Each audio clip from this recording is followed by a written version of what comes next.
Hey, everybody. Welcome to another episode of the Horse Geeks podcast, where we look at horses and riding from the inside out. I'm Kirsten Nelsen, professional horse trainer, and with me, my good friend Deb Romero, certified Alexander Technique instructor.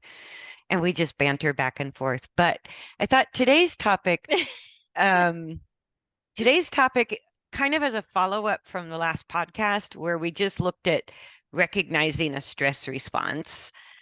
I wanted to go a little bit more in focus and look at the human's response to our horse's stress response, because that's the game changer. I go, that's actually Yeah, what's that's in, huge. yeah, it's what's in our control. And what we try to do is control Mm. our horse so that we feel better. But what I want to talk about today, It's like trying to control our kids. I know, right? Or your spouse. Yeah. But that's a Right. little bit like it's sort of an instinct, I guess, that when things around us, including our horse, are triggering us because whoever's around us is Mm. in stress, that can trigger our stress response.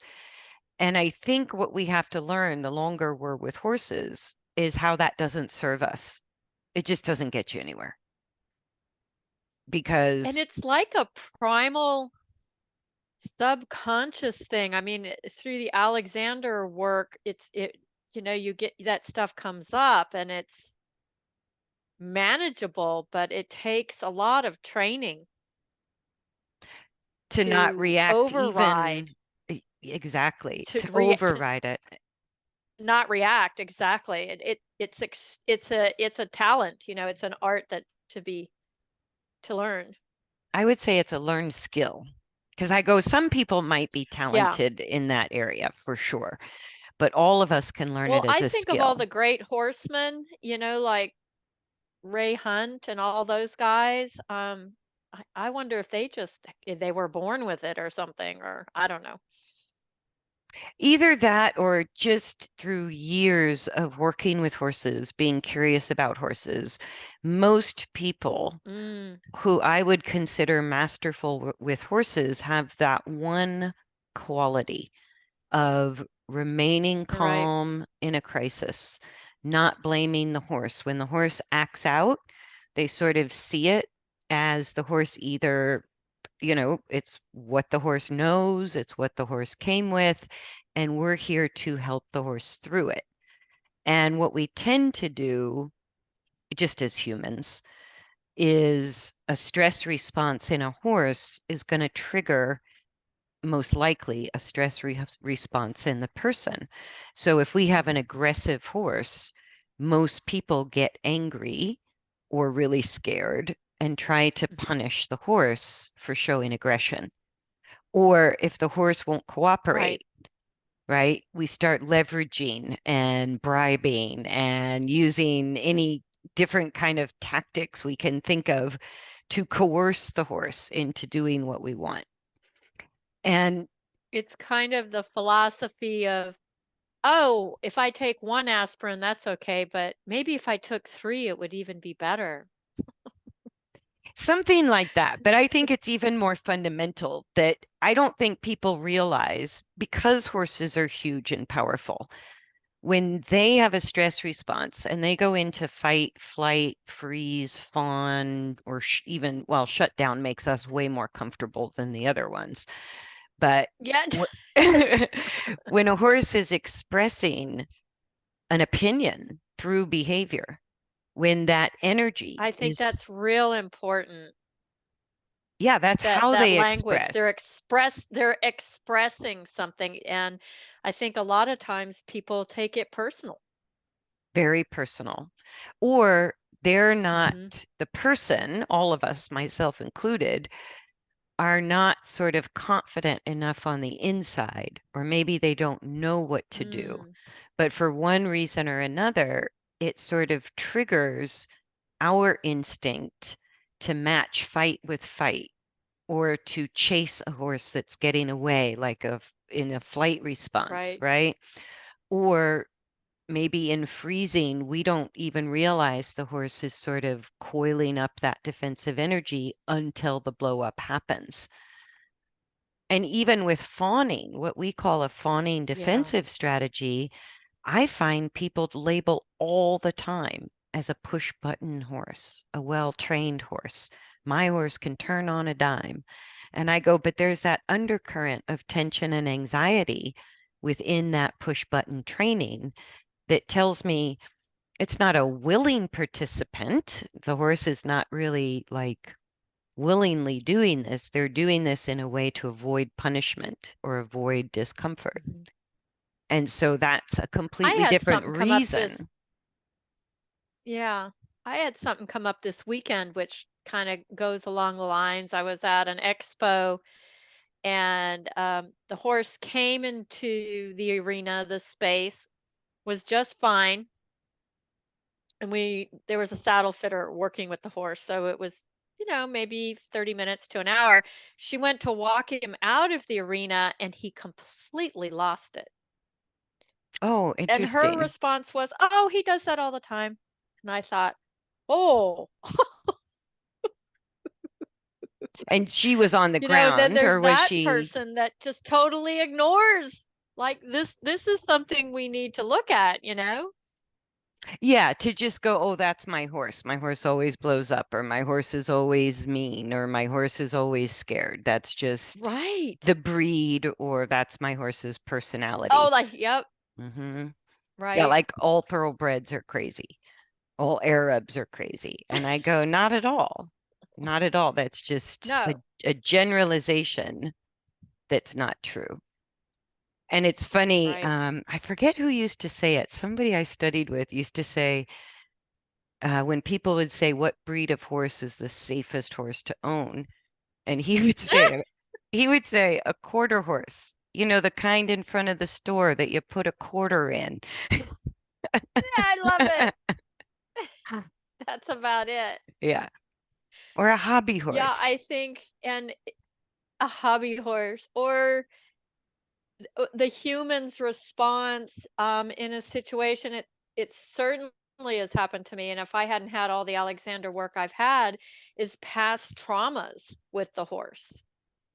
Absolutely. We can go into That that it's like this situation. underlying level of stress going on in the human, and the horse picks up on it right away. Yeah. Yes. And I think that it's a visceral response. Like when we have our Mm, stress button pushed or our fear buttons, it's not something we can think through logically or control our body through our brain. It's like our body has a visceral, which just means outside of the brain. The body itself has a response that almost takes hmm over that we cannot control. And when we get to that point, as natural predator species, our instincts as people is going to directly clash with horses' instincts as a prey animal species. And that's where things, I think, get really dangerous. They're not fun anymore. They can be really mm, frustrating on both sides of the equation for the person and the horse. And one of my dreams of getting really good with horses was watching some of these truly masterful people. And I found the one thing they all had in common, male or female of any age, and most of them were older, like, 60, 70 older. Maybe it takes that long for a human to get it.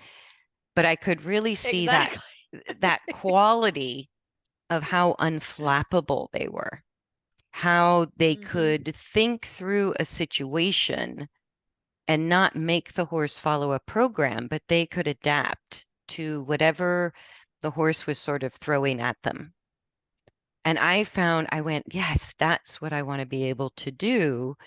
And when I set my mind to it, I had a hot-blooded little Arabian mare that I was starting under saddle.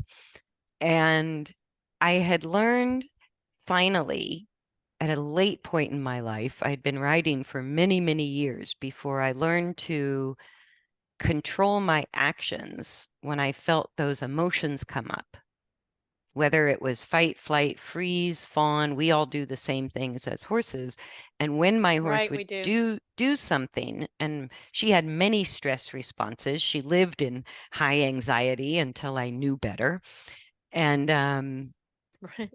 and every time she would have an emotional reaction, of course it would trigger my emotions.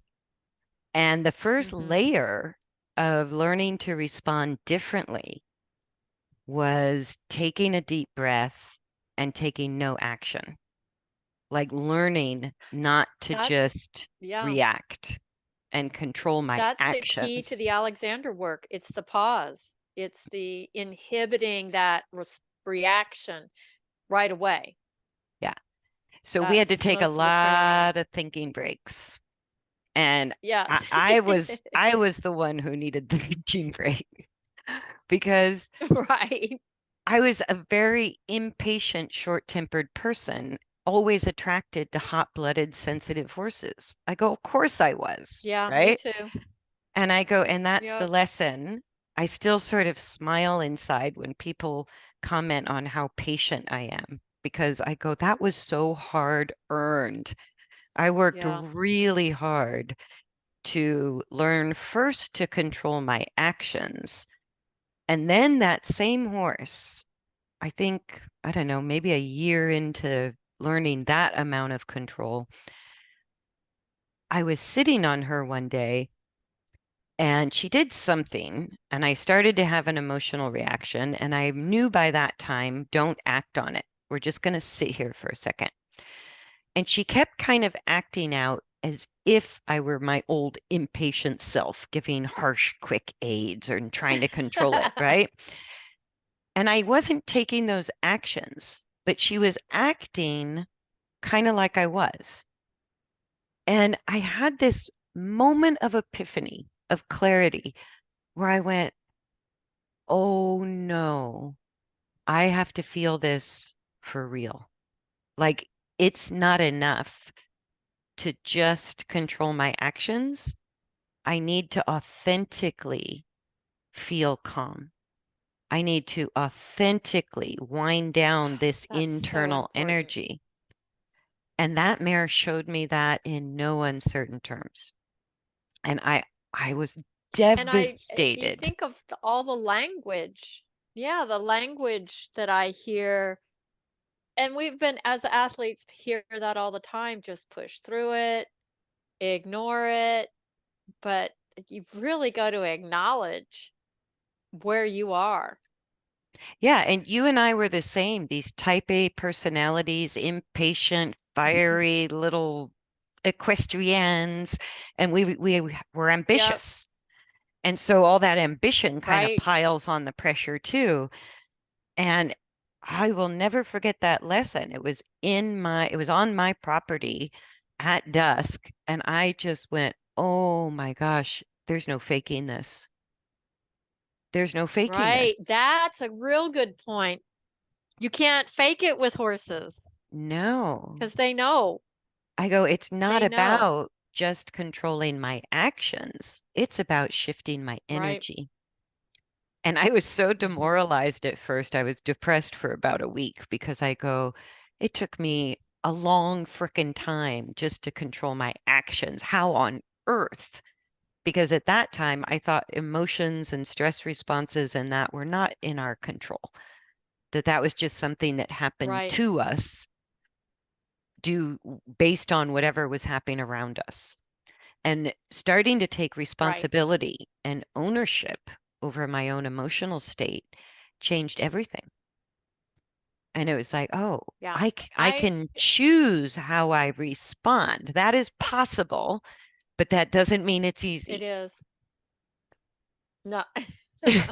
True. Not easy And I don't think, well, maybe you and I do it, but I'm always asking people, how are you feel? What are you thinking? What are you feeling?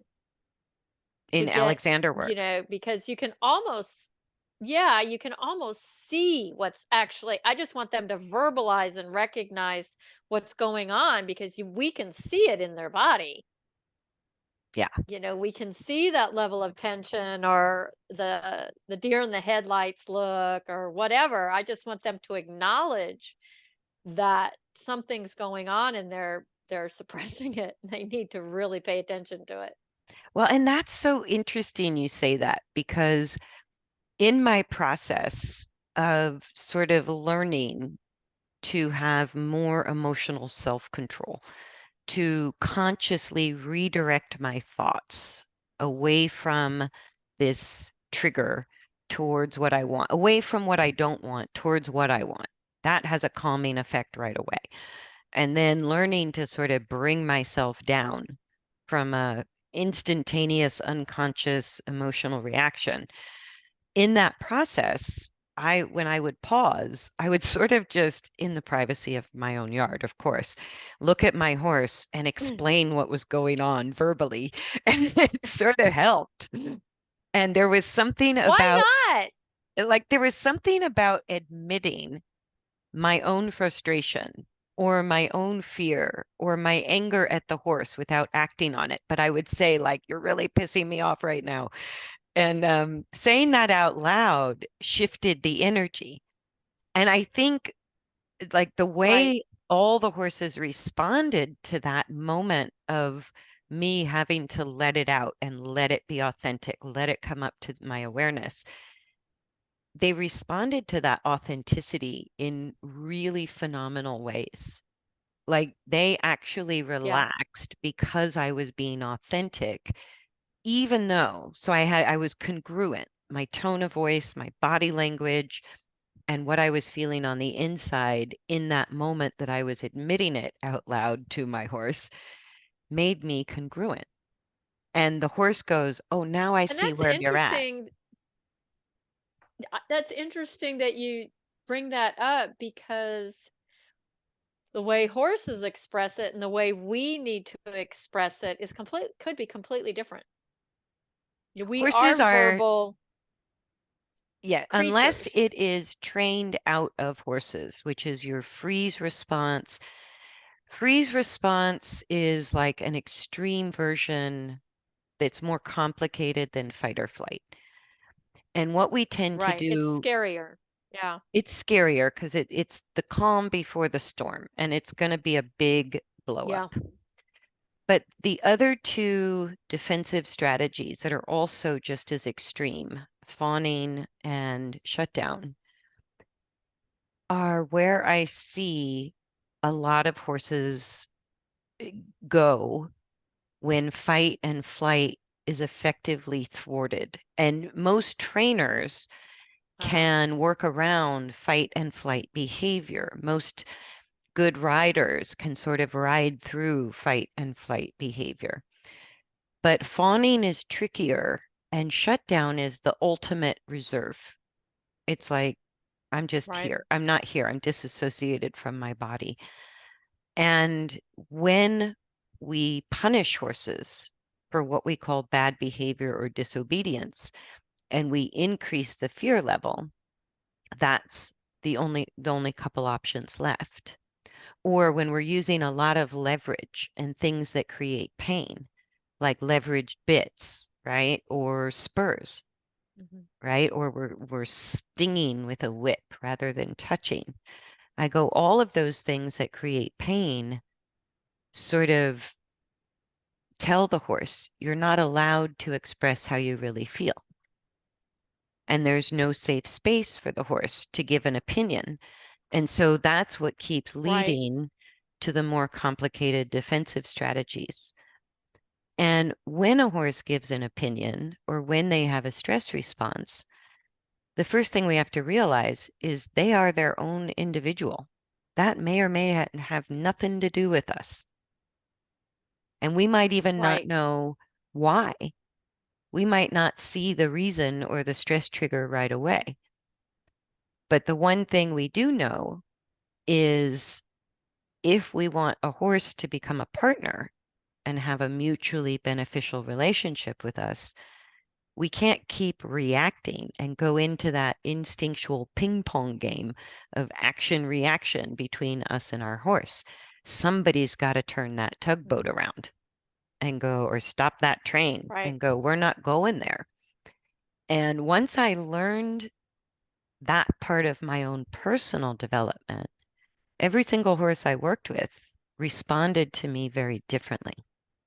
And I started to see how my actions, my energy, my thoughts, my perceptions, all of those invisible qualities were causing a lot of the problematic reactions Mm. that I had been getting before from Yeah. horses. I was part of the I had an problem off the rather than track part of the thoroughbred that, solution. yeah, I had an off the track thoroughbred that back in the day, when I was hunter jumper, and I was constantly trying to micromanage him, and he'd get so pissed off. And then, of course, me being the little Jack Russell I am, I kept escalating, he kept escalating, and it would always end in disaster at a horse show. And my my friend who was very laid back, she'd get on him and go in a class and win. And I'm like, I How do don't you get do it. I that? don't get it. Yeah. And she says, I just leave him alone. What do you mean? How do you do that? I'm like, Yeah. what do you mean? What do you mean leave him alone?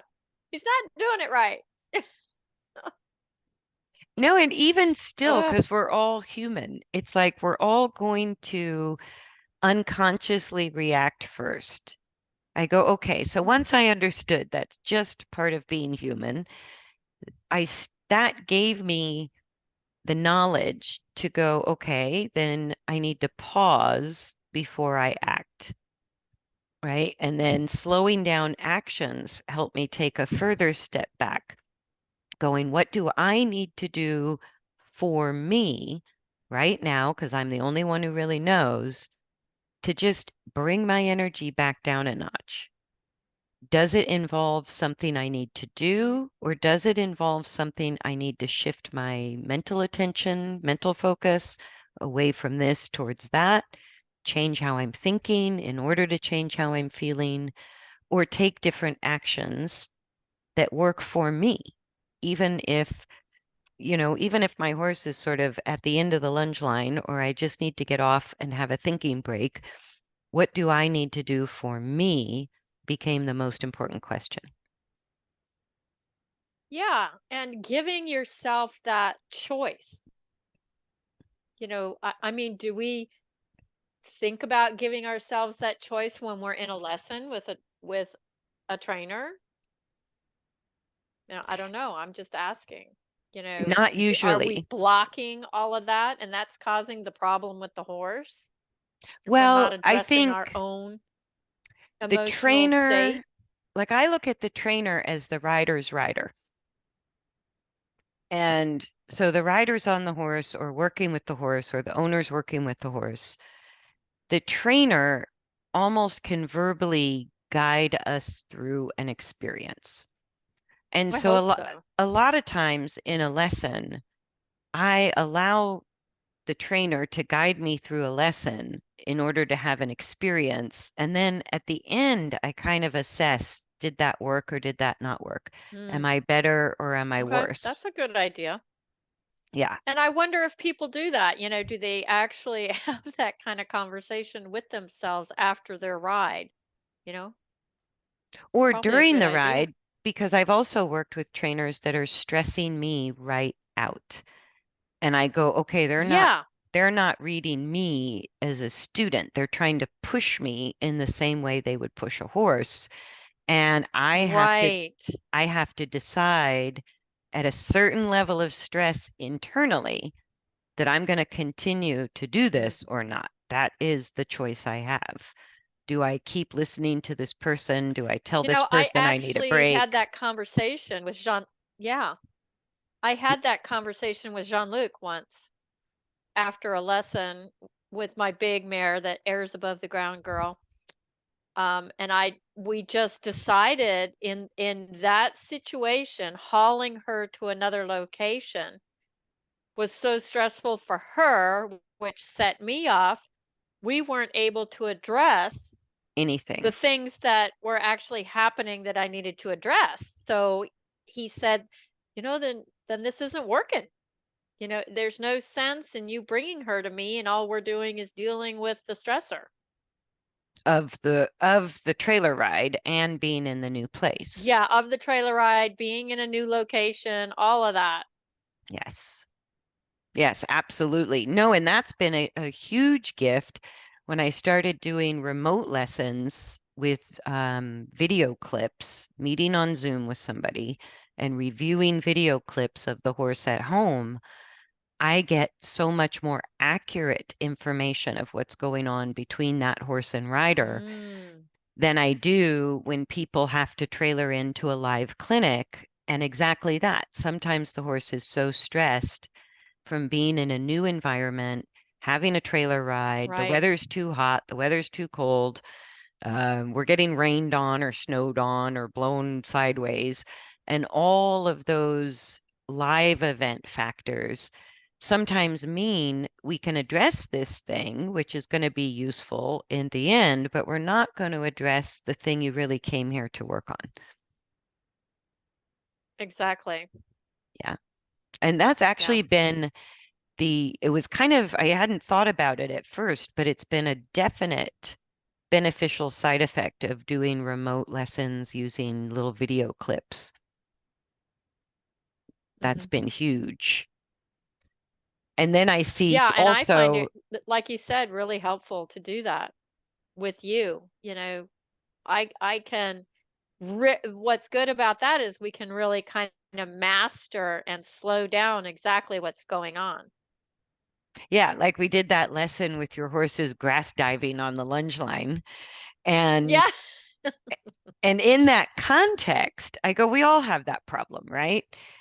But even though maybe I didn't verbalize it in the lesson, and I know you have developed self-control to a great extent Right. for yourself. How most people react to that issue was not how you reacted in the video. So I go, I don't have to address that with you. No. It was just a matter of, do we encourage, discourage the horse? Is it really the problem we think it is? What are some of the benefits? We could kind of look at it a little differently. But for a lot of people with that very same problem, especially when it happens under saddle, what most Right. people do is try to shorten the reins and prevent it from happening. And I go, how's that Good luck working with for you? that. Yeah, because horses get really, really good at ripping lunge lines and reins out of people's hands. Yeah. Yeah.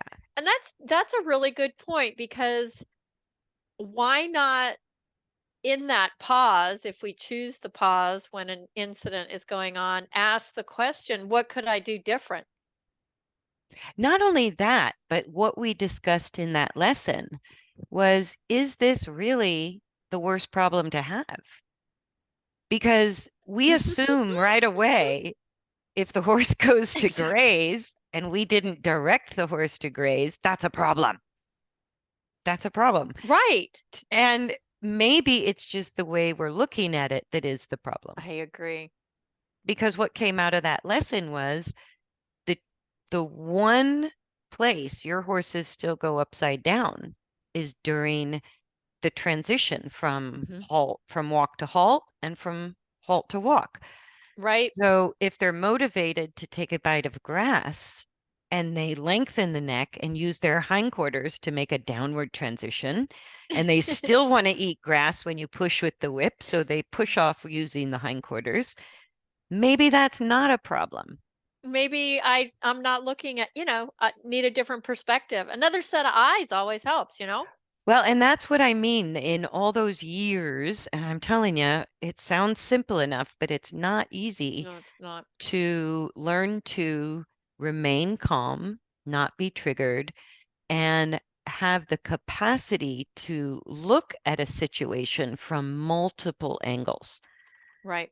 Our reaction always only involves one point of view. Hmm. And that's part of the reason we're having an emotional reaction. But I go, when our horse chooses to do something and good luck trying to control the choice. I go, but when our horse chooses to do something, how we react to that is our choice.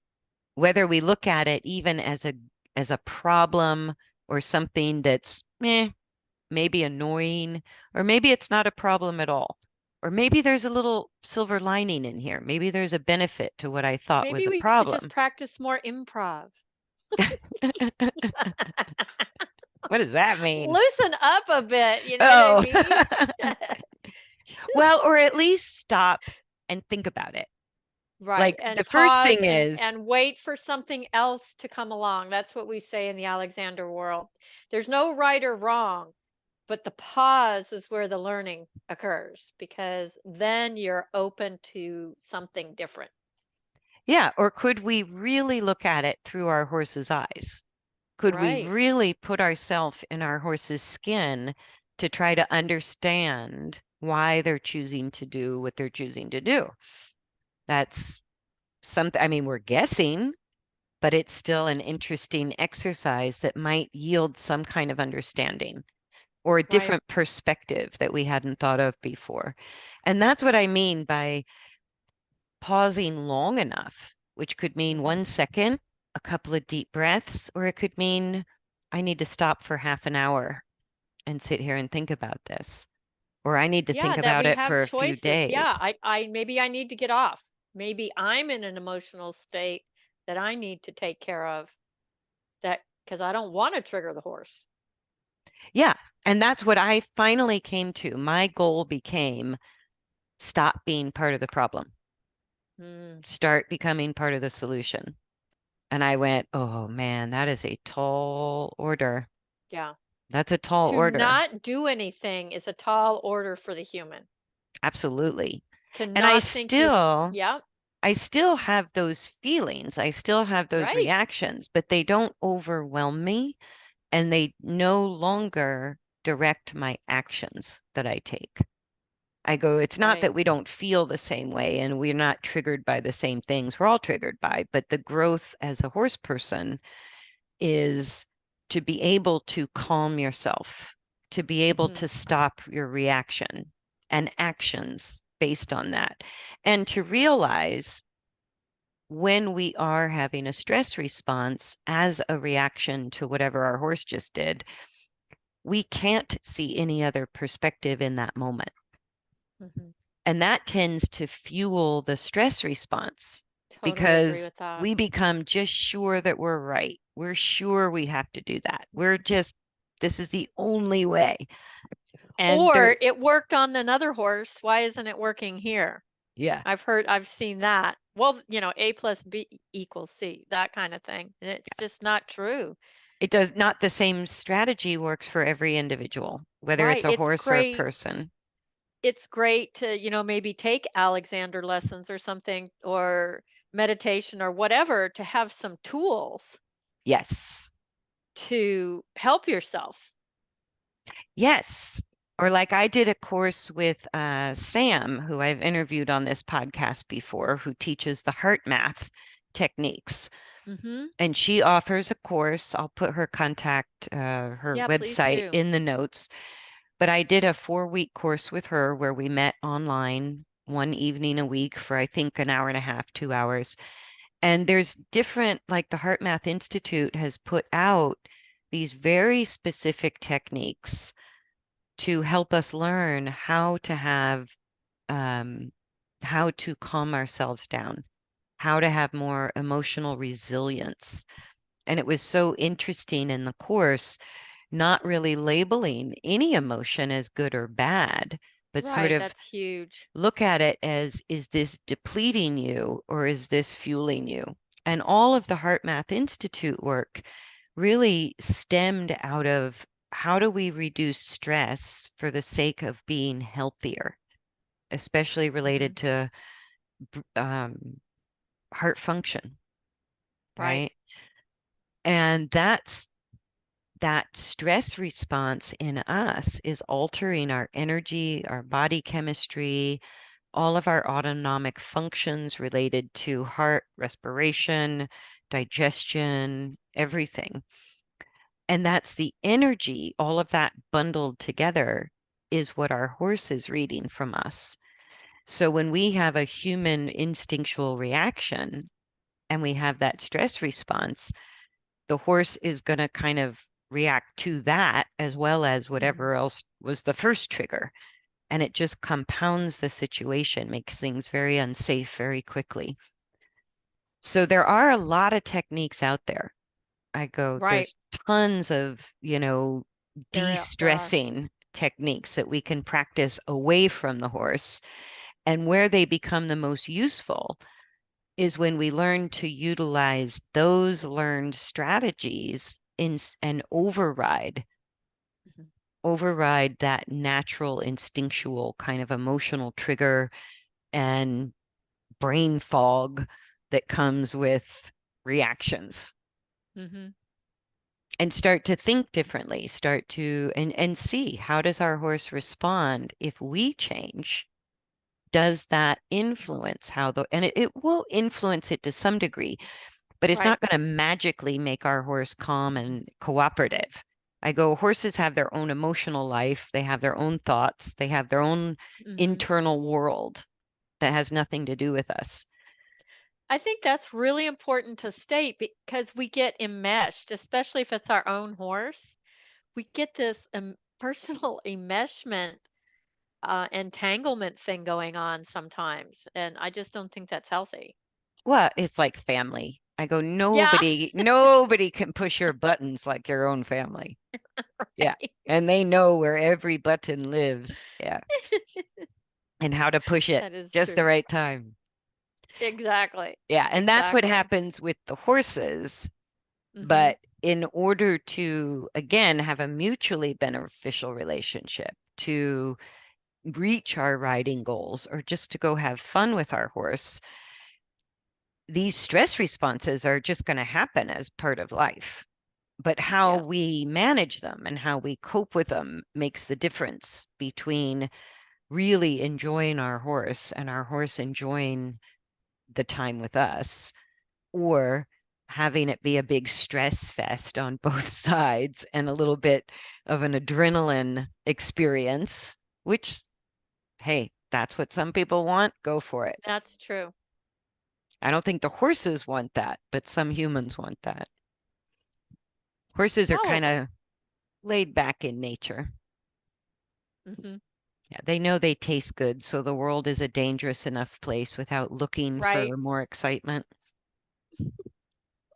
Anything else you want to add about? The powers in the pause. Yes, and the power is in developing the tools Mhm. where we can redirect our own thoughts, where we can calm our own emotional state so that we do see more perspectives, more Right. opportunities right in front of us. And maybe the place to start is when we find we want to pull that lead rope really hard or use that whip a little too hard, or we're going to go to the store and buy some spurs, right? It's like those are the actions we can Mhm. stop doing. It Right. might not calm us down immediately, and it might take another week for us to really think straight.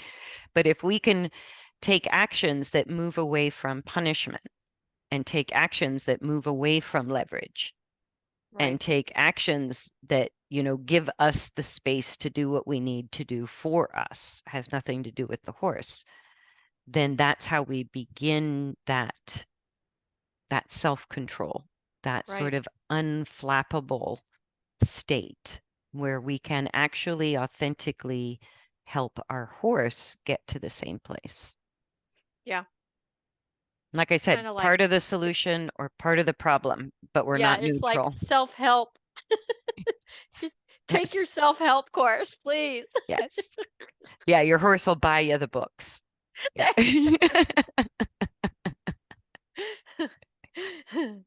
And it actually is. I experienced, I see so many people experience, if I can talk them off the ledge, it's like even within a 1 hour lesson, if I can help the person shift their energy, suddenly we see the problem for what it is and can find the Hmm. solution.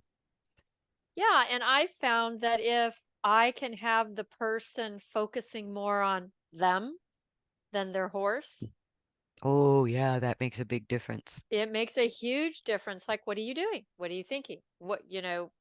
What are you using your body for? Right. Because that I think is huge for people to start thinking about instead of trying to manipulate the horse constantly. Yeah, just becoming conscious of Yeah, our part of this partnership, like two dancers, right. right? I go, you need a Fred Astaire and a Ginger Rogers to make it really Hmm. beautiful. And I'm sure Fred Astaire could, drive women around and make them look pretty good, but With a lot of effort. with a lot of effort, right? So how much fun is that, right? Yeah, Nat. But to teach someone to dance, then both individuals who are good dancers dancing together is a lot more beautiful to Yeah, watch. the flow, Yes. Yeah, the to watch and to synchronicity of it feel. all. Yeah, Absolutely. But out of our little herd of two with me and my horse, I am supposed to be the superior intelligence. we are, We are, supposedly. supposedly. And so, using that superior intelligence, I could at least learn to control myself. Yeah. I go, that's the least I can do as part of this Recognize what's going partnership. on within yourself. Absolutely. Yeah, And for my own health, just reducing stress across the board and not letting stress enter the picture, even when my horse is stressed out. I go, that's exactly. just healthier for me as well It's as healthy for the relationship too. yes, yes. That has a direct impact on my physical health as much as anything else. Right, All right, I guess we'll wrap it up there. What was our topic? Oh yeah, responding to our horse's stress. right. That is actually under our control, even though it And doesn't feel like it sometimes. are my grass diving sessions on your YouTube channel if people want to watch that? Yeah, that lesson is on there under the Horse Geeks lessons playlist on the Okay. YouTube channel. And that was an awesome lesson because It was fun. it was fun because we looked at something that drives most people crazy Totally out the and wall. sort of turned it inside out and went, oh, it's a great We thing could that do they this. dive for grass. Right. That's really working in our favor. Absolutely. All right, Deb, thanks for doing another podcast with me. Sure. Thank you, everybody, for joining us and listening Thanks for to the our, comments we've gotten. I really appreciate that. yes, and the subscribers. I'm so happy on the YouTube channel for more subscribers and on the podcast platforms, and that you guys are actually enjoying our crazy horse lady conversations. Thanks, everybody. Please like and Okay. share. Hopefully, it helps out a friend you know as well. Take care, everybody. Bye. Bye.